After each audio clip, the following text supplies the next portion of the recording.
ሰላም፣ እንዴት ቆያችሁ? ለጻድቁ አቡነ ገብረ መንፈስ ቅዱስ ወርሃዊ በዓል እንኳን አደረሰን።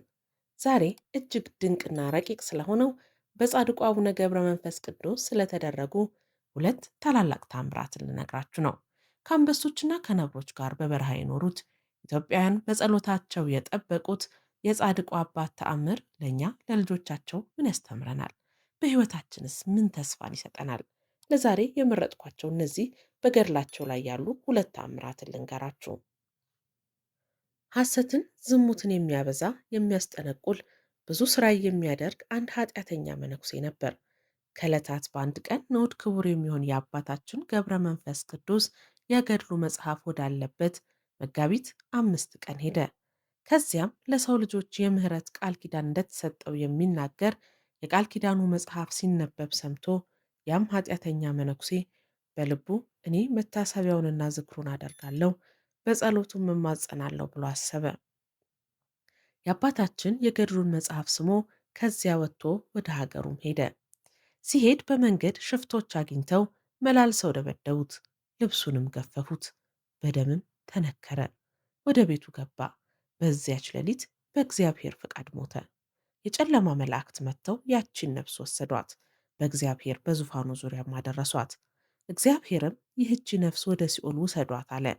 ከስራዋ ክፋት የተነሳ በዚህ ልትቀመጥ አይገባትም፣ ጽኑ ስቃይ ወዳለበት ወደ ሲኦል ጣሏት አላቸው። ያን ጊዜ የጨለማ መላእክት ያቺን ነፍስ ይዘዋት ሄዱ። አባታችን ገብረ መንፈስ ቅዱስ ይህን ነገር በልቡ አውቆ ከብርሃን ቤቱ ተነስቶ በእግዚአብሔር ዙፋን ፊት ሰገደ። ጌታ ሆይ ቃል ለምን ይታበላል አለ። ሰማይና ምድርን በቃል ኪዳን ጸንተው ይኖራሉ። አቤቱ ጌታ ሆይ የሰጠኸኝን ቃል ኪዳን አትርሳ። ጌታችንም መልሶ ወዳጄ ገብረ መንፈስ ቅዱስ ምን ዋሸውህ አለው። አባታችንም ክፉዎች አጋንንት ወደ አንተ ሲኦል የወሰዱት ያ ሰው በጸሎቴ በአማላጅነት ያመነ ሰው ነው አለው። መታሰቢያውን አደርጋለሁ ብሏል። ሞቱም በበዓሌ ቀን ነው አለው። ጌታችንም የዚህን ሰው ኃጢአቱ ስለበዛ ዝም አለ። አባታችንም በጌታ ዙፋን ፊት ወድቆ አቤቱ ጌታ ሆይ ይህን ሰው ማረው፣ ምሕረቱን ካልፈቀድክ ግን እኔንም ከዚያ ሰው ጋር ጨምረኝ አለው። አባ ሆይ በባህሪ ልጅህ በወልድ በባህሪ ሕይወት በመንፈስ ቅዱስ እማጸንሃለሁ።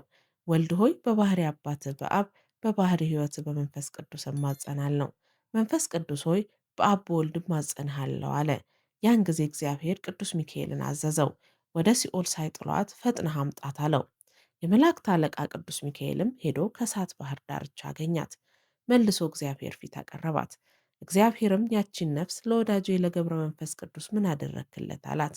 ያቺም ነፍስ የገድሉን መጽሐፍ በሰማው ጊዜ ደስ አለኝ፣ በልቤም ተስካሩን መታሰቢያውን አደርጋለሁ ብዬ አሰብኩኝ።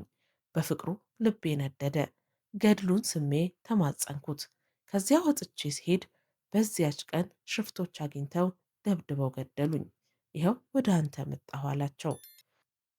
እግዚአብሔርም ያቺን ነፍስ እርሱን በመውደድ ልብሽ ከተቃጠለ በቃል ኪዳኑም ካመንሽ እኔም ኃጢአትሽን ይቅር ብዬሻለሁ፣ በደልሽንም አጥፍቼልሻለሁ አላት።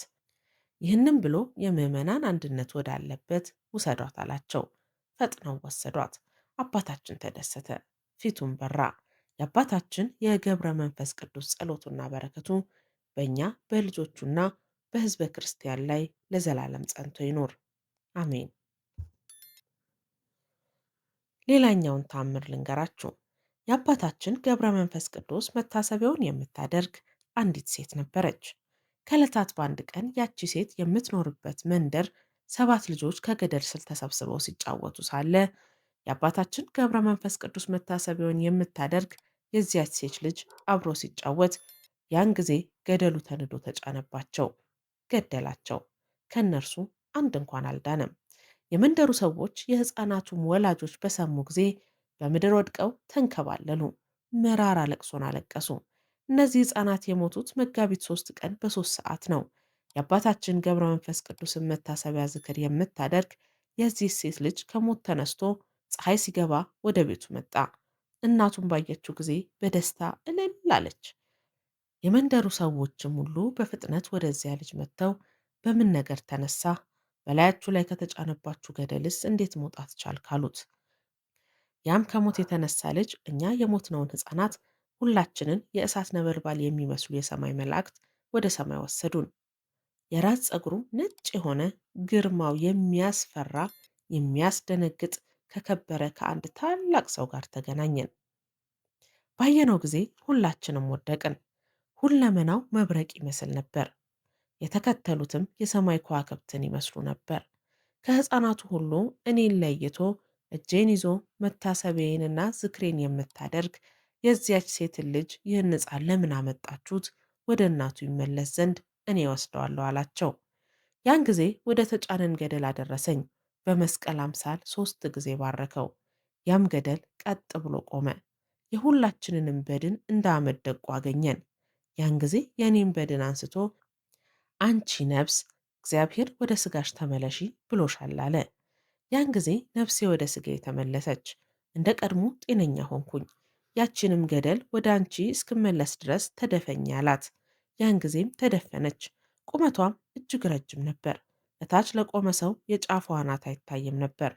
አንተ ልጅ ወደ እናትህ ተመለስ፣ እናትህንም እነሆ ልጅሽን ላኩልሽ፣ እንደዚሁ አንቺም ከመከራ ነፍስ አድንሻለሁ በላት አለኝ። ያን ጊዜም ከዓይኖቼም ተሰወረ። ኋላም ከሩቅ ስሜን ጠርቶ እናትህ ስሙ ማን ነው ባለች ጊዜ ገብረ መንፈስ ቅዱስ ነው በላት ብሎ ከኔ ተሰወረ። እኔም ወደ እናንተ መጣሁ አላቸው። እነዚያም የመንደሩ ሰዎች ነፍሳችንና ሥጋችንን በእጅህ አደራ ስጠን፣ ገንዘባችንን ሁሉ ለአንተ ሰጠን፣ ከእንግዲህ ወዲህ መታሰቢያና ዝክርን እናደርጋለን እያሉ እንዲህ እየተጨዋወቱ ወደ ቤታቸው ገቡ። የዚያችን መንደር ሰዎች በሦስተኛው ቀን መንፈቀ ሌሊት ሲሆን ከልጆቻቸው ከሚስቶቻቸው ጋር ዕጣን መብራት ይዘው ወደ ቤተ ክርስቲያን ገቡ። ካህናቱና ዲያቆናቱ ሁሉ መብራቱን አበሩ። ያን ጊዜ እነዚያ ሙተው የነበሩ ሕፃናት በእጆቻቸው መብራት ይዘው እያመሰገኑ ከቤተ መቅደስ መጡ። ከመቃብር ሙታንን የሚያስነሳ አባታችን ገብረ መንፈስ ቅዱስ በእውነት በእውነት ተአምር ሰሪ ነው አሉ። እንዲህ እያሉ እያመሰገኑ ለእናቶቻቸው ከአባቶቻቸው ጋር ተገናኙ። በቅዱሳኑ አድሮ ድንቅ ሥራን የሚሠራ ልዑል እግዚአብሔርን እያመሰገኑ ወደ ቤታቸው አብረው ገቡ። የአባታችን ገብረ መንፈስ ቅዱስ ጸሎቱና በረከቱ በሕዝበ ክርስቲያኑ ለዘላለም ጸንቶ ይኑር። እንግዲህ ዛሬ የተመለከትናቸው እነዚህ ሁለት ተአምራት የእግዚአብሔር ቸርነትና የቅዱሳኑ አማላጅነት ምን ያህል ቅርባችን እንደሆነ የሚያሳዩ ናቸው። የጻድቁ አቡነ ገብረ መንፈስ ቅዱስ ረድኤትና በረከት ከሁላችሁ ጋር ይሁን። ይህ ቪዲዮ ለሌሎችም የመንፈስ ጥንካሬ እንዲሆን ላይክና ሼር አድርጎ መልካም ቀን